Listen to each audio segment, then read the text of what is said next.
Hello students, मैं doctor Anupreeta Mishra. आप Anupreeta Mishra electrical engineering के चैनल पर आज मैक्सिमम पावर ट्रांसफर थ्योरम पढ़ने जा रहे हैं। ये डीसी सर्किट्स वाले प्लेलिस्ट का भी पार्ट हो सकता है या डीसी सर्किट्स से रिलेटेड वाली यूनिट का भी पार्ट हो सकता है, पर same maximum power transfer theorem जो है वो हम समझते हैं एसी सर्किट्स के लिए भी।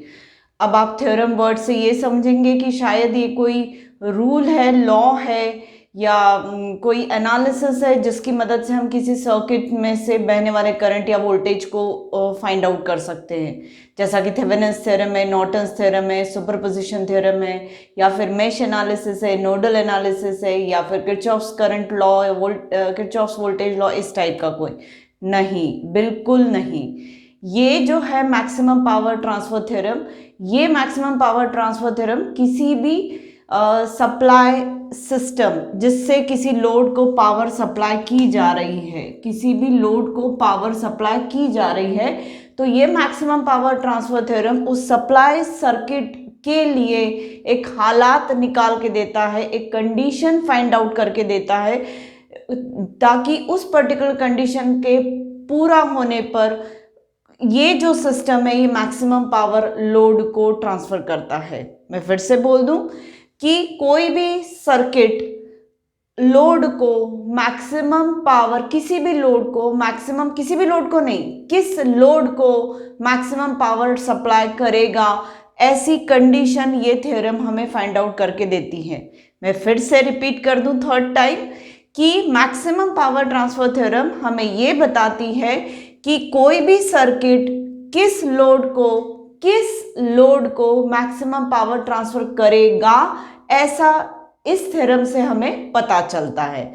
अब सर्किट मतलब एक सप्लाई सिस्टम, उस सप्लाई सिस्टम से आने वाला एक वोल्टेज होगा और उसका कोई इंटरनल रेजिस्टेंस होगा। अब किसी भी सर्किट को हम रिप्रेजेंट कैसे करें, जैसे एक प्लग पॉइंट है, प्लग पॉइंट के पीछे जो भी सप्लाई सिस्टम है उसकी वजह से प्लग पॉइंट पर जो वोल्टेज 220 वोल्ट आ रहा है, और वो जो पूरा सर्किट है उसके पीछे का वो कितना इंटरनल रेजिस्टेंस कैरी किए हुए हैं, ये समझना है। तो हम किसी भी सर्किट का, चाहे प्लग पॉइंट का हो या सर्किट का हो, मैं फाइंड आउट कर सकती हूँ उसका थेवेनिन्स इक्विवेलेंट सर्किट।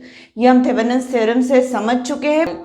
तो वो प्लग पॉइंट पर मैं मल्टीमीटर या वोल्ट मीटर से वोल्टेज मेजर कर सकती हूँ कि उस प्लग पर कितना वोल्ट्स अवेलेबल है हमको, और साथ में ओम मीटर या रेजिस्टेंस मेजरिंग डिवाइस से वहां पर मैं रेजिस्टेंस मेजर कर सकती हूँ कि इस प्लग पर इंटरनली कितना रेजिस्टेंस इंपोज हो रहा है। तो वो वोल्टेज प्लग पॉइंट का और वो रेजिस्टेंस मुझे मालूम हो तो ये मेरे लिए उस प्लग पॉइंट का थेवेनिन्स इक्विवेलेंट फॉर्म कर देगा। उस वोल्टेज को यहाँ रखूंगी और सीरीज में उसके साथ वो रेजिस्टेंस मेजरिंग डिवाइस से जो रेजिस्टेंस मेजर करूंगी वो सीरीज में कर दूंगी। ये तो प्रैक्टिकली हुआ। अब इस सर्किट को मैं कैसे रिप्रेजेंट करूँ, तो नेचुरली इस सर्किट को मैं रिप्रेजेंट कर सकती हूँ एक वोल्टेज सोर्स से और एक सीरीज में उसके साथ रेजिस्टेंस है। ये क्या है, ये इस सर्किट का थेवेनिन्स इक्विवेलेंट सर्किट है। आप प्लीज मेरे थेवेनिन्स थ्योरम वाले वीडियोस को देखिएगा, उसमें आपको समझ में आ जाएगा कि किसी भी गिवन सर्किट का थेवेनिन्स इक्विवेलेंट सर्किट हम कैसे बना सकते हैं। तो इस सर्किट को, ये बहुत सारे रेजिस्टेंसेस का कॉम्बिनेशन हो सकता है, सीरीज पैरेलल रेजिस्टेंसेस का, और इसमें कई वोल्टेज सोर्सेस, कई करंट सोर्सेस, या एक करंट सोर्स, एक वोल्टेज सोर्स, कुछ भी हो सकता है। तो इस नेटवर्क का जिसका टर्मिनल हमें ए बी अवेलेबल है और उसके अक्रॉस हम अपने हिसाब से, अपने एप्लीकेशन के हिसाब से लोड लगाना चाहते हैं, तो लोड को छोड़ के बाकी के सर्किट को मैं थेवेनिन्स इक्विवेलेंट सर्किट में ट्रांसफॉर्म कर सकती हूँ। आप मेरे वीडियो को देखिएगा, उससे आपको समझ में आ जाएगा। तो ये वोल्टेज सोर्स जो कि एक्चुअली थेवेनिन्स वोल्टेज है, और ये जो रेजिस्टेंस है ये एक्चुअली थेवेनिन्स रेजिस्टेंस है, और इसे यहाँ पर मैं VTH को V से रिप्रेजेंट कर रही हूँ और RTH को मैं R से रिप्रेजेंट कर रही हूँ for the sake of easiness, कि हर बार मुझे TH सफिक्स में ना लगाना पड़े। ठीक, अब इसी सर्किट के टर्मिनल AB जो कि ये अवेलेबल है उसके अक्रॉस सेम रेजिस्टेंस RL मैं लगा दूं। अब मुझे पता करना है वो हालात जिस पर मैक्सिमम पावर, ये सर्किट उन हालातों के पूर्ण होने पर, सेटिस्फाई होने पर, उन कंडीशंस के, ये सर्किट जो होगा ये मैक्सिमम पावर ट्रांसफर करेगा, यहां से यहां मैक्सिमम पावर ट्रांसमिट करेगा। ऐसा मुझे फाइंड आउट करना है कि किन हालातों में, क्योंकि ये थ्योरम मुझे क्या पता करके चल दे रही है, वो हालात पता करके दे रही है। ठीक है, मेरी बातें आपको कंफ्यूजिंग ना लगे इसलिए बार बार मैं वही चीज रिपीट कर रही हूं, पर प्लीज माइंड माय वर्ड्स कि मैं क्या बोल रही हूं। तो अब ये मेरा लोड रेजिस्टेंस है, ये थेवेनिन्स वोल्टेज सोर्स है, और ये रेजिस्टेंस है जो इस सर्किट का मुझे एक इक्विवेलेंट वोल्टेज दे रहा है और उस सर्किट का मुझे इंटरनल रेजिस्टेंस पता करके दे रहा है। इस इक्विवेलेंट सर्किट में इस सप्लाई सिस्टम को या इस डैश बॉक्स को के इंटरनल वोल्टेज को मैं नहीं बदल सकती, ना मैं उसके इंटरनल रेजिस्टेंस को बदल सकती हूँ। बदल क्या सकती हूँ, मैं आरएल बदल सकती हूँ। अलग अलग टाइप के लोड लगा के मैं चेकआउट कर सकती हूँ कि कितनी पावर ट्रांसमिट कर रहा है ये पूरा डैश बॉक्स इस लोड पर, ये मैं देख सकती हूँ। अब मैं थोड़ा सा इसके पीछे का लॉजिक बताना चाह रही हूँ आपको कि इस सर्किट से बहने वाला करंट जो है आई, वो मैं वोल्टेज डिवाइडेड बाय दोनों रेजिस्टेंसेस के एडिशन से एक सिंपल मैंने केवीएल इक्वेशन से मैं या ओम्स लॉ से ये पता कर सकती हूँ। कर लिया। लोड को जो पावर डिलीवर हो रही है उसको अगर मैं पीएल बोल रही हूँ, PL power deliver to the load बोल रही हूँ, मतलब मैंने अभी कितना लोड लगा के रखा है आरएल, और उसको ये सर्किट कितनी पावर डिलीवर कर रहा है पीएल। तो पीएल की value I square R R L इतना होता है वॉट्स में। आई को मैं सब्सटीट्यूट कर सकती हूँ V upon R plus R L square से, तो V square upon R plus R L whole square ऐसा आ जाएगा, और ये आर एल उसके साथ फिर से आ गए।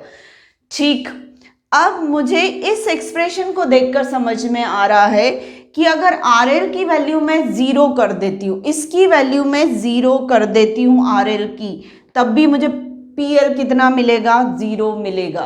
ठीक, और अगर मैं आरएल की वैल्यू बहुत ज्यादा कर देती हूं, आरएल की value is very large, RL की वैल्यू लार्ज होने की वजह से और इस एक्सप्रेशन में डिनोमिनेटर में आरएल होने की वजह से और उसका स्क्वायर होने की, क्योंकि यहां पर मुझे हर हाल में आरएल स्क्वायर की टर्म मिलनी है, तो ये very high value of RL पर भी मुझे पीएल 0 मिलेगा। मतलब लोएस्ट वैल्यू यानी 0 वैल्यू ऑफ आरएल पर भी मुझे पीएल 0 मिल रहा है, और आरएल की वैल्यू बहुत लार्ज होने पर भी मुझे पीएल क्या मिल रहा है, 0। मतलब अगर मैं कर्व प्लॉट करूं पीएल और आरएल के बीच में, तो आरएल की 0 वैल्यू, यहां पर आरएल है, आरएल की 0 वैल्यू पे मुझे पीएल 0 मिल रहा है ये, और आरएल की बहुत हायर वैल्यूज पे भी मुझे पीएल कितना मिल रहा है, 0। इसका मतलब ये है कि इसके बीच में कोई ना कोई एक आरएल की वैल्यू पक्के में होगी, होनी ही चाहिए, जिस पर पी मुझे क्या मिलेगा, मैक्सिमम। और यही मुझे मैक्सिमम पावर ट्रांसमिशन थ्योरम जो है या मैक्सिमम पावर ट्रांसफॉर्म थ्योरम मुझे यही पता करके दे रही है कि ये आरएल की वैल्यू कितनी होनी चाहिए, मतलब कितना लोड हम लगाए, कितना लोड हम लगाए कि ये वाला सिस्टम जो है जिसका थेवेनिन्स इक्विवेलेंट वोल्टेज जो है वो V है और Thevenin's resistance internal resistance R है, ये मैक्सिमम पावर ट्रांसमिट करके दे इसको, ये हम पता करना चाह रहे हैं। अब मैं कैसे पता कर सकती हूँ कि मैक्सिमम पावर ट्रांसमिट कितने RL पर करेगा, तो वो पता करने का तरीका ये है कि PL का एक्सप्रेशन जो V स्क्वायर अपन RL है, V स्क्वायर इंटू RL है divided by R square plus RL square plus 2R into RL, small r into RL, ये करके एक्सपांड कर दिया डिनोमिनेटर को हमने। अब मैं RL को न्यूमरेटर से और डिनोमिनेटर से कॉमन निकाल ले रही हूँ, तो यहाँ पर V स्क्वायर आया न्यूमरेटर में, डिनोमिनेटर में यहाँ पर R square divided by RL हो जाएगा, और यहाँ पर RL हो जाएगा और यहाँ पर 2 स्मॉल r ऐसा हो जाएगा, ये टर्म फॉर्म हो जाएगी। तो अब मुझे ये देखना है कि किन हालातों में I can get PL max, मुझे कब मिलेगा PL max when I will get PL max when denominator is minimum। ये PL maximum तब होगा जब इसका डिनोमिनेटर मिनिमम होगा। तो अब आप ऐसा समझ सकते हैं, to find PL at its maximum value r square small r square upon rl plus 2 small r must be minimum. ये कैसा होना चाहिए? मिनिमम होना चाहिए। और ये मिनिमम फाइंड आउट करना है तो हम क्या पता कर सकते हैं? मैक्सिमम मिनिमम वाले कॉन्सेप्ट को अप्लाई करके। तो अब हम इसको फाइंड आउट करना चाहते हैं कि ये जब मिनिमम होगा तब हमारा पीएल जो होगा वो मैक्सिमम होगा। अब ये मिनिमम कैसे पता करो? तो मैक्सिमम मिनिमम वाला जो कॉन्सेप्ट है डिफरेंशियल का वो फॉलो करेंगे हम। वो उसका मतलब ये है कि del by del R L, यहाँ आर एल क्यों लिया रीजन बता चुके पर फिर से रिपीट करती हूँ। Del upon del R L of I square upon R L plus 2r, ये जो है ये ज़ीरो होना चाहिए। जब और ये ज़ीरो हम किसके रिस्पेक्ट में फाइंड आउट करें? मतलब हम आर एल को बदलते चले जा रहे हैं और उसके रिस्पेक्ट में इसकी क्वांटिटी को चेकआउट करेंगे। जब हमें ये डिफरेंशिएशन ज़ीरो मिलेगा तब हमें कंडीशन मिलेगी मिनिमा की। किसके मिनिमा की? इसके मिनिमम होने की। तो और हम आर एल को ही बदल रहे हैं क्योंकि ना तो हम बी को बदल सकते हैं ना स्मॉल आर को, क्योंकि वो तो फिक्स है सप्लाई साइड से, उसमें कोई चेंज नहीं हो सकता। तो हम सिर्फ और सिर्फ आर एल को बदल बदल के देखेंगे कि किस पर्टिकुलर आर एल पर मैक्सिमम पावर ट्रांसमिट होती है सप्लाई से आर एल की तरफ, और वही आर एल की वैल्यू हम मिनिमा वाले उससे कॉन्सेप्ट से फाइंड आउट कर सकते। और मिनिमा क्यों? तो वो भी मैंने पूरा कॉन्सेप्ट बता दिया है कि ये जब मिनिमम होगा तब पीएल मैक्सिमम होगा। तो इसके मिनिमा को निकालने के लिए मैथ्स का ये concept del this upon del R L should be equal to zero. मतलब आर एल की डिफरेंट डिफरेंट वैल्यू के लिए इसकी वैल्यू कब, मतलब rate of change of this with respect to RL whenever it would be zero, that means slope is zero। और वो slope naturally यहाँ वाला नहीं ले रही हूँ मैं, वो स्लोप हम उसका कर्व डिनोमिनेटर का curve with respect to RL जब प्लॉट करेंगे तब वो वाला होगा। यहाँ से कोई फिलहाल लेना देना नहीं है। अब हम इसको RL के रिस्पेक्ट में डिफ्रेंशिएट करेंगे तो ये हमें मिलेगा minus R square divided by RL square plus RL का डिफरेंशिएशन 1 हो जाएगा विथ रिस्पेक्ट टू RL और 2r का डिफरेंशिएशन 0 हो जाएगा और this should be equal to 0। और जब हम इसे कैलकुलेट करते तो it comes out to be RL should be RL square is equal to R square और RL is equal to R। मतलब क्या है कि जब लोड की वैल्यू सिस्टम के इंटरनल रेजिस्टेंस के बराबर होगी तब मैक्सिमम पावर ट्रांसमिट होगी लोड को। ये कंडीशन डिफाइन करती है कि जब लोड की वैल्यू RL की वैल्यू डीसी सर्किट में इंटरनल रेजिस्टेंस के बराबर होगी तब मैक्सिमम पावर ट्रांसमिट होगी सप्लाई से लोड की तरफ। अब हम ये जानना चाहें कि ये तो कंडीशन हमें पता चल गई कि कब मैक्सिमम पावर ट्रांसमिट होगी सप्लाई से लोड की तरफ। जब इंटरनल रेजिस्टेंस के बराबर ही लोड लगा देते हैं तब मैक्सिमम पावर ट्रांसमिट होती है सप्लाई से लोड की तरफ। पर अब मैं जानना चाह रही हूँ कितनी। मुझे यहाँ पे पावर की क्वांटिटी नहीं पता चल रही, मुझे सिर्फ कंडीशन पता चल रही है कि किन हालातों में किस कंडीशन में मैक्सिमम पावर सप्लाई से लोड की तरफ ट्रांसमिट होगी। अब मैं मैक्सिमम पावर की क्वांटिटी पता करना चाह रही हूं, तो क्वांटिटी ऑफ मैक्सिमम पावर या quantity of PL max, quantity of PL max कितनी है? अब पीएल मैक्स जो होगा वो निकाल सकते हैं हम। इसकी पावर, इसके अक्रॉस डिलीवर होने वाली पावर कितनी है? आई स्क्वायर RL, इतनी पावर डिलीवर हो रही है। और I की वैल्यू हमारे पास कितनी है? RL V divided by RL plus R whole square, ये तो करंट की वैल्यू हो गई, into RL। Now substitute RL equal to small r। अभी हमने कंडीशन निकाली कि RL किसके बराबर होना चाहिए मैक्सिमम पावर के लिए? It should be equal to small r। तो यहाँ पर मैं स्मॉल r रख देती हूँ तो ये हो जाएगा 2r और इसका स्क्वायर और यहाँ पर भी मैं r रख देती हूँ, तो इसका स्क्वायर मतलब ये मिलेगा मुझे v स्क्वायर अपॉन 4r। ये वैल्यू होगी PL मैक्स की। मैक्सिमम पावर कितनी होगी? इतनी होगी। और ये एग्जाम्स में प्रॉब्लम्स में पूछा जाता है कि find out the value of RL eight which maximum power can be transmitted. तो आपको सर्किट का थेवेनिन्स इक्विवेलेंट सर्किट निकालना पड़ेगा। थेवेनिन्स रेजिस्टेंस जो आएगा उसको बता देना कि RL की वैल्यू जब थेवेनिन्स रेजिस्टेंस के बराबर होगी तब मैक्सिमम पावर ट्रांसमिट होगी सप्लाई से लोड की तरफ। फिर क्वेश्चन में पूछा जाता है कितनी क्वांटिटी होगी पावर की, तो अब आप बताएंगे पावर की कितनी क्वांटिटी होगी। PL मैक्स की वैल्यू कितनी होनी चाहिए?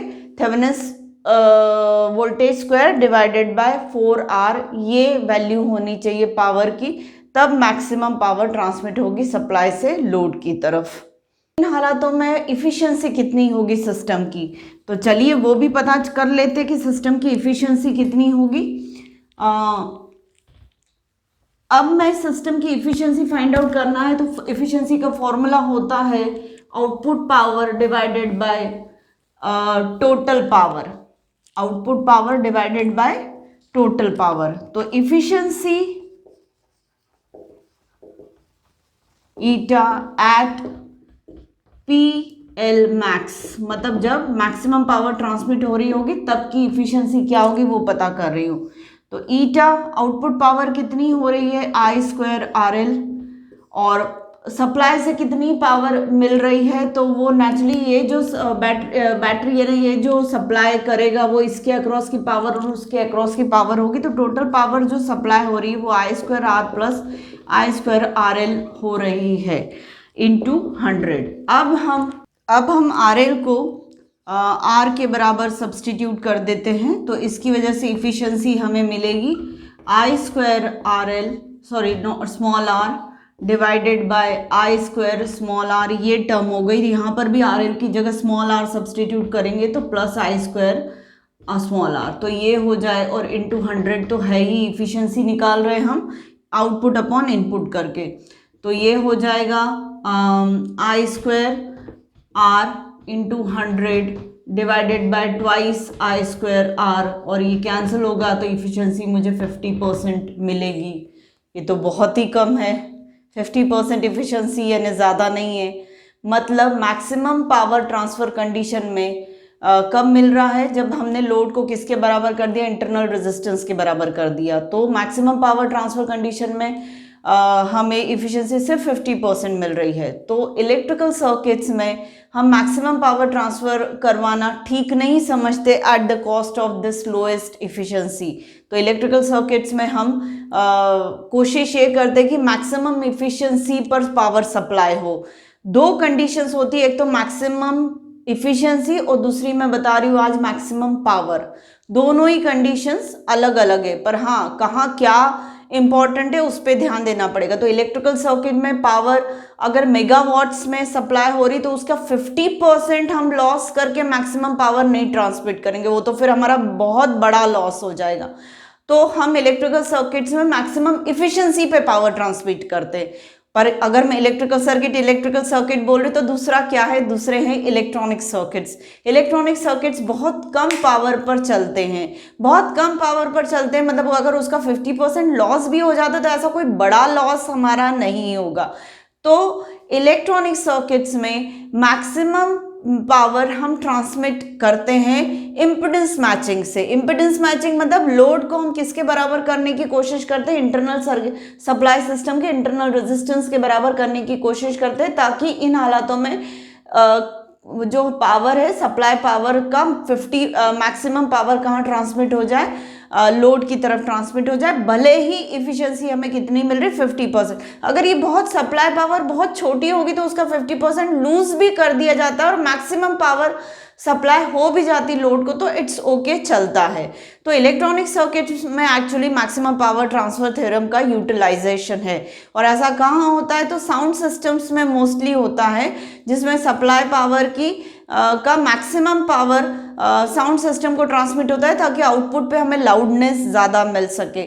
और इफिशिएंसी भले ही 50% हो तो चलेगा, कोई इशू नहीं है। तो उम्मीद है आपको समझ में आ गया होगा कि मैक्सिमम पावर ट्रांसफर थ्योरम क्या है। ये एनालिसिस वाली थ्योरम नहीं, इससे कोई करंट वोल्टेज हम नहीं पता करते, इससे हमें हालात पता चलते हैं कि किन हालातों में मैक्सिमम पावर लोड को ट्रांसफर हो सकती है। और वो हालात क्या है, लोड रेजिस्टेंस अगर इंटरनल रेजिस्टेंस के बराबर हो जाए तो मैक्सिमम पावर लोड को ट्रांसमिट होती है। पर हाँ, इफिशियंसी कितनी होती है, 50%। तो इसलिए इलेक्ट्रिकल सर्किट में ये हम तरीका नहीं अपनाते मैक्सिमम पावर ट्रांसमिट करने का, हम इलेक्ट्रिकल सर्किट में मैक्सिमम इफिशियंसी पे पावर ट्रांसमिट करते हैं, मैक्सिमम पावर पर नहीं करते, मैक्सिमम इफिशियंसी पे करते। तो आपने मतलब मेरे वीडियोस अगर आप देखेंगे, इलेक्ट्रिकल के स्टूडेंट्स से रिलेटेड मैं बात कर रही हूँ कि ट्रांसफार्मर में, डीसी मोटर में, डीसी जनरेटर में हम मैक्सिमम इफिशियंसी पता करते हैं, हम मैक्सिमम पावर नहीं पता करते हैं कभी भी इलेक्ट्रिकल सर्किट्स में। तो इलेक्ट्रिकल सर्किट्स में जहाँ पे पावर ज़्यादा ट्रांसमिट हो रही है वहाँ मैक्सिमम इफिशियंसी पे पावर ट्रांसमिट होती है, और इलेक्ट्रॉनिक सर्किट्स में जहाँ पावर कम लगती है सर्किट को चलाने के लिए या सिस्टम को रन करने के लिए, तो वहाँ पे हम मैक्सिमम पावर ट्रांसमिट करते हैं 50% इफिशियंसी पर। तो उम्मीद है आपको मेरा आज का concept maximum power transfer theorem समझ में आया होगा। और आगे नेक्स्ट वीडियो में मैं आपको एसी सर्किट से related maximum power transfer theorem समझाऊंगी। ये आज मैंने डीसी सर्किट से related maximum power transfer theorem समझाइए। तो प्लीज़ मेरे आज के वीडियो को तुरंत लाइक कर दीजिए, मेरे चैनल को सब्सक्राइब करिए और मेरे वीडियो से ज़्यादा से ज़्यादा फ़ायदा उठाइए। मेरे वीडियोस को शेयर करिए प्लीज़ आप अपने फ्रेंड्स में, ताकि हर कोई फ़ायदा उठा सके। Thank you.